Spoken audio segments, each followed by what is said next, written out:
দর্শক, আমরা একটু আগে দেখছিলাম লন্ডনের বাসা থেকে হিথ্রো বিমানবন্দরে পৌঁছেছেন তারেক রহমান। হিথ্রো থেকে আমাদের সঙ্গে যুক্ত হচ্ছেন সহকর্মী শাহেদ শফিক। শাহেদ, তারেক রহমানকে বিদায় জানাতে অনেক নেতাকর্মী আমরা দেখেছি এয়ারপোর্টে এসে পৌঁছেছেন, তাদের প্রতিক্রিয়া আমাদেরকে জানাবেন। আগেও কিন্তু আমাদের দর্শককে যেটা জানিয়েছি যে বিএনপির ভারপ্রাপ্ত চেয়ারম্যান তারেক রহমানের জন্য আজকে একটি খুব গুরুত্বপূর্ণ একটি দিন। আপনারা জানেন সারা বাংলাদেশ কিন্তু যেদিকে তাকিয়ে রয়েছে। তারেক রহমান কিছুক্ষণ আগেই, অর্থাৎ এখানকার এখন স্থানীয় সময় বিকেল 5টা, তিনি ঠিক 4টা 10 মিনিটে হিথ্রো এয়ারপোর্টে এসে প্রবেশ করেছেন, যেটা আমরা আমাদের ভিডিওতে কিন্তু আপনাদেরকে দেখিয়েছি। তিনি কিছুক্ষণ আগে ভিতরে প্রবেশ করেছেন এবং চেক ইন এবং ইমিগ্রেশন সহ আমরা যেটা ধারণা করছি সবকিছু কিন্তু এর মধ্যে শেষ হয়ে গেছে।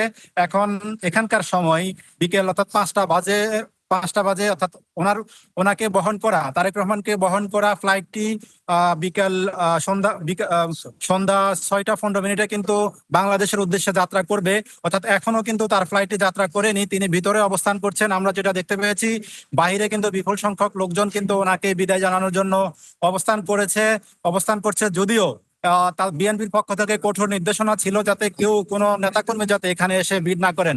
তো আপনাকে আরেকটা বিষয় জানিয়ে রাখি যে বিএনপি চেয়ারপারসনের সঙ্গে যে সকল যারা যারা রয়েছেন তার মধ্যে অন্যতম হচ্ছেন তার প্রিয় সহধর্মিণী ডাক্তার জুবাইদা রহমান, তার একমাত্র কন্যা ব্যারিস্টার জাইমা রহমান এবং বিএনপির প্রেস বিভাগের প্রধান ডাক্তার সালেহ শিবলি এবং ওনার পার্সোনাল সেক্রেটারি সহ মোট 6 জন ওনার সঙ্গে রয়েছেন।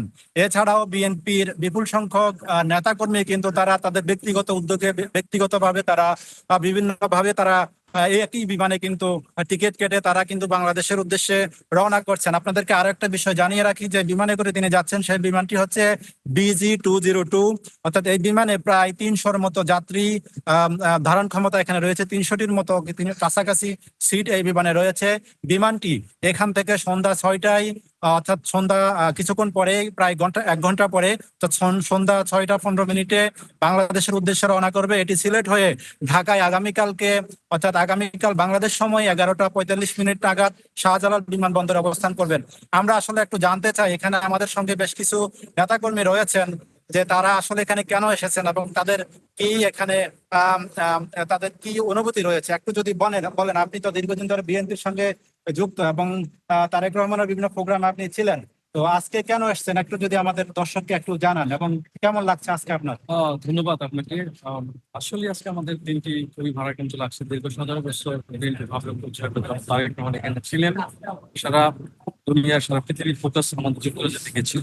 আজকে আমরা এসেছি বিএনপি ভারপ্রাপ্ত চেয়ারম্যান জনাব তারেক রহমান এবং তার সাথে আমাদের কিছু সিনিয়র নেতা একই বিমানে যাচ্ছেন। সেই সুবাদে স্বল্প কিছু নেতাকর্মী এখানে এসেছিলাম তাদেরকে ড্রপ অফ করার জন্য। তো সেই সুবাদে আমাদের তারেক রহমান সাথে দেখা গেছে।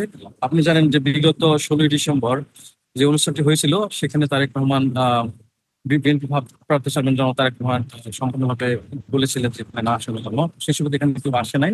আমরা স্বল্প কিছু উনি যেটা বলছিলেন যে বিপুল সংখ্যক নেতাকর্মীকে কিন্তু আসার জন্য এখানে বারণ করা হয়েছে, এরপরে কিন্তু নেতাকর্মীরা কিন্তু কোনো কিছুতেই বারণ শুনে নাই, কারণ তারা প্রিয় নেতাকে দেখার জন্য কিন্তু এখানে তারা ভিড় করছেন। আসলে আপনাকে আরো যেটা জানিয়ে রাখি, আজকে আমি তারেক রহমানের যে মুখের চেহারাটা আমি দেখেছি, তাকে অত্যন্ত ভারাক্রান্ত হৃদয় আমাকে মনে হয়েছে। তিনি অত্যন্ত আজকে গম্ভীর ছিলেন। অর্থাৎ তিনি যেমনটা তার মুখের মাঝে মধ্যে একটু একটু হাসি আমরা দেখতে পেয়েছি, কিন্তু তার চেহারায় অনেকটা কান্নার যেই একটা আবহ, সেই বিষয়টাও কিন্তু আমরা দেখতে পেয়েছি।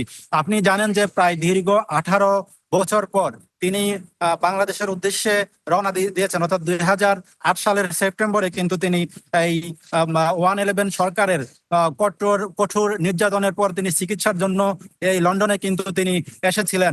ঠিক আজকে সেই 2025 সালের ডিসেম্বরের শেষ নাগাদ তিনি বাংলাদেশের উদ্দেশ্যে কিন্তু রওনা দিচ্ছেন। এই দীর্ঘ 18 বছর তিনি বাংলাদেশ থেকে ফিজিক্যালি দূরে থাকলেও কিন্তু বিএনপির নেতাকর্মী সহ গণতন্ত্রকামী প্রত্যেকটা মানুষের সঙ্গে কিন্তু তিনি যুক্ত ছিলেন। বিএনপিকে তিনি শক্তিশালী ভাবে রেখেছেন এবং বাংলাদেশের গণতন্ত্র পুনরুদ্ধারের জন্য তিনি এখানে কিন্তু ছিলেন। তো আসলে এখনো কিন্তু বিপুল সংখ্যক নেতাকর্মী বাহিরে, হিথ্রো এয়ারপোর্টের বাইরে কিন্তু অবস্থান করছে। তারা বিএনপির ভারপ্রাপ্ত চেয়ারম্যান তারেক রহমানকে বহন করা ফ্লাইটটি যখনই হিথ্রো থেকে উড়াল দিবে, আমি অনেকের সাথে কথা বলেছি, তারা কিন্তু এটাই আমাকে জানিয়েছেন যে তারা সেই পর্যন্ত ওয়েট করবেন এবং প্রিয় নেতা বিদায় মানে বিদায়টিকে স্মরণীয় করে রাখার জন্য তারা সবাই কিন্তু এই কনকনে ঠান্ডা, আপনি জানেন যে বাহিরে এখন বিপুল মানে প্রচন্ড ঠান্ডা, এই ঠান্ডার মধ্যে কিন্তু তারা ভিতরে এবং বাহিরে অবস্থান করছে। তো আসলে আমি যেটা আপনাকে আরো একটু জানিয়ে রাখি যে তারেক রহমান সাহেব তিনি কিন্তু কিছুক্ষণ আগেই, অর্থাৎ এখানকার স্থানীয় সময় বিকেল 4টা 10 মিনিটের দিকে তিনি এখানে এয়ারপোর্টে কিন্তু প্রবেশ করেছেন। সে সময় কিন্তু বিপুল সংখ্যক নেতাকর্মীকে আমরা এখানে ভিড় করতে কিন্তু দেখেছি।